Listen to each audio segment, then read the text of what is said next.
What's up, guys? I'm back. I'm back in a video today.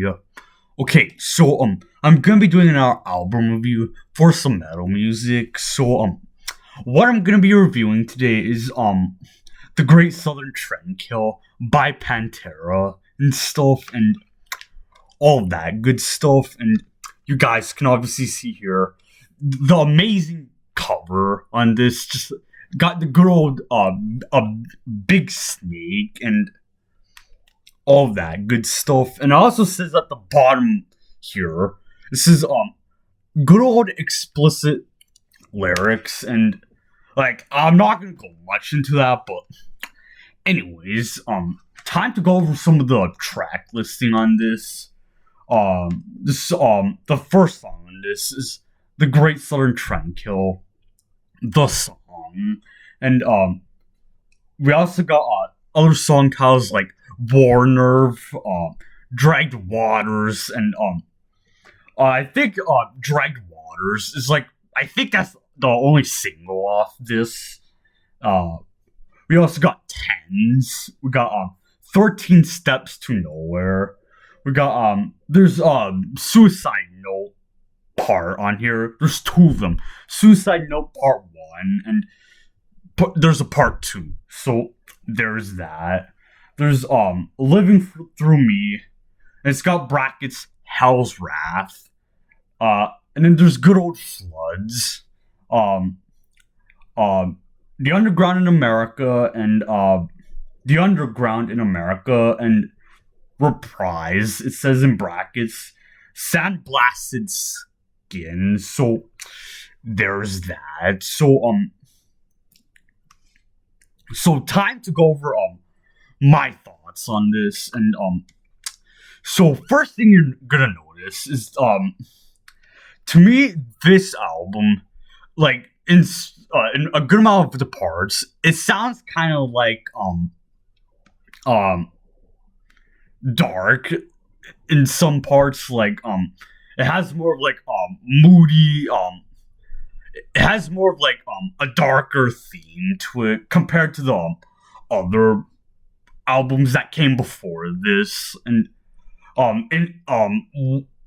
two main songs I can think of that are more like on the moodier side, I guess, Floods and Tense. Like those songs are more on like to me they're more like, I guess, like ballady type songs, I guess. Like there's obviously Good Old Floods, and people say that like this is the greatest solo ever. I mean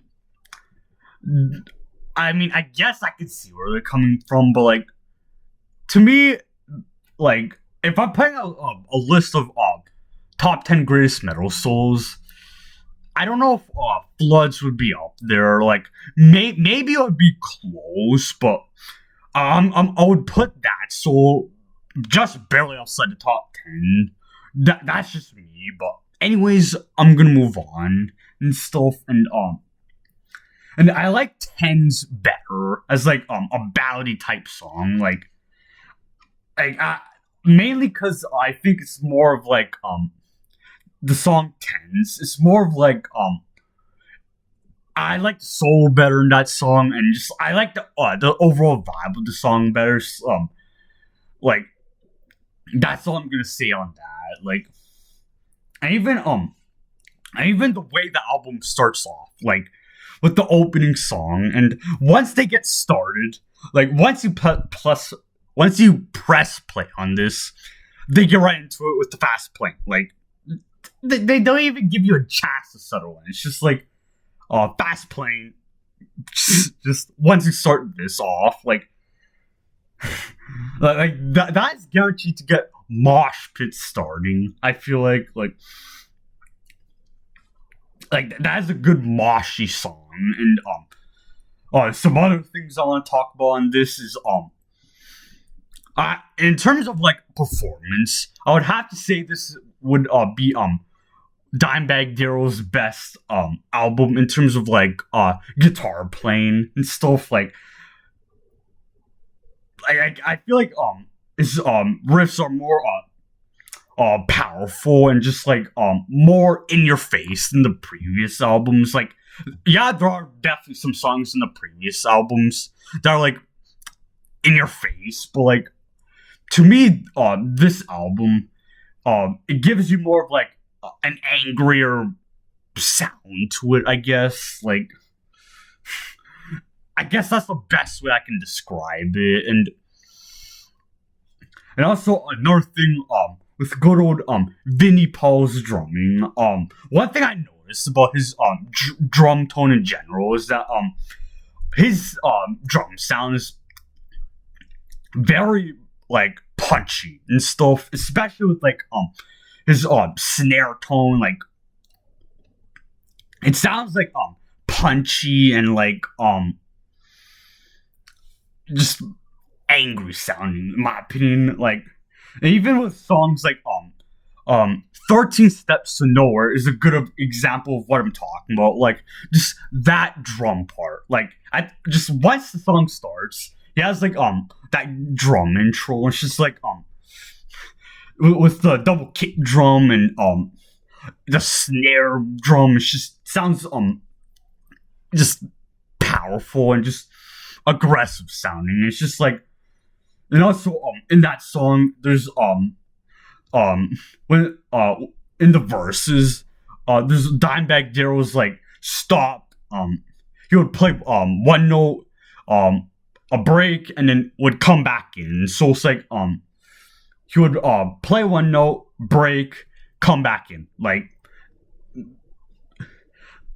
all of that good stuff. And just overall, and also another thing is this Phil Anselmo recorded the vocals in New Orleans, while everybody else, Vinny, Rex, and Dime, recorded this in Texas. So and like people would say that you'll think it'll be a bad thing for the vocals to be recorded separately, but like I feel like with the vocals being recorded separately in a different place, I feel like that adds to the darkness of the album. And like, and also the backstory of the time period just to me gives this album more of like a darker feel and like even moodier songs, like I was saying earlier, with Tens and Floods. And also with the two parts Suicide Note songs. The first one, the first Suicide Note part is more of like a slower song. Like the first minute of the song, I want to say, starts off with like these noise effects or whatever, and then eventually a minute into the song, I want to say they get into like an acoustic part, and then that plays basically throughout the rest. So there's that. And there's also there's also songs like The Underground in America, where final minute of the I want to say final 40 seconds of the song, there's Phil doing he's saying like the trend is dead over and over, I guess. And then that basically carries into the next song and all of that good stuff. And I would have to say The Underground in America is one of my favorite tracks on here. Just the way the song sounds, just like and also there's that double bass pattern like towards the end of the song where I like that double bass pattern that Vinny has, like especially I think it's like the chorus of the song, whatever, like just that section alone, like just off the chain, just like so punchy sounding. It's just like all of that good stuff. And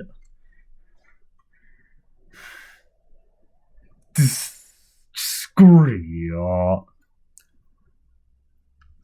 Okay, so if I were to give some of my favorite tracks on here, I would have to say some of my favorites would have to be 13 Steps to Nowhere, Tens, and the underground in America. Like, I would have to say those are my top three. Like, they're not in any order, but those are, I'd have to say those are my top three in terms of like favorite tracks. Like, they're not in any order, but if I were to put a top three, those would be my three and stuff. And if I would have to pick a least favorite, I mean, I'm not saying Dragged Waters is a bad song in any way, but like, that song would probably rank towards the bottom in terms of like my favorite track. Like,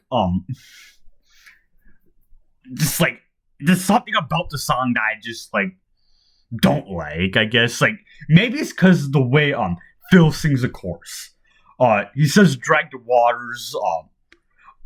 And sometimes I would hear different things, like in terms of like different interpretations of what I think Phil's saying in that part. I some examples like "Drag the waters of gore," "Drag the waters of war." Like I hear different things, but just something about the song that I'm not that big of a fan of, but I'm gonna move on and stuff. Some other songs I would have to pick in terms of like not being my favorite. Floods, that would probably rank towards like the middle in terms of my favorites. Like, just like I feel like it's a good song, but like a little too overhyped for me, like too overpraised, I guess. But anyways, I enjoyed this album for the most part. Like, I feel like it was more consistent in terms of quality and stuff. 8.5 out of 10. I would give this album from 1 to 10. But anyways, right now is basically when I'm going to be ending today's video off. Like, I'm not going to go any further with today's video. I'm simply not. And I'll see you guys in the next video. And peace out, everybody.